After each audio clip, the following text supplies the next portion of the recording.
paghahanda sa lindol.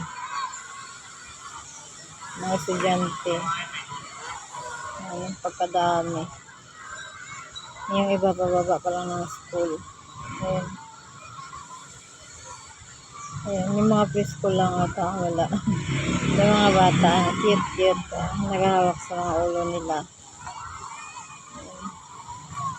Yung mga dala silang notebook, tapos lagay sa ulo nila. Ayan. Tawag dyan.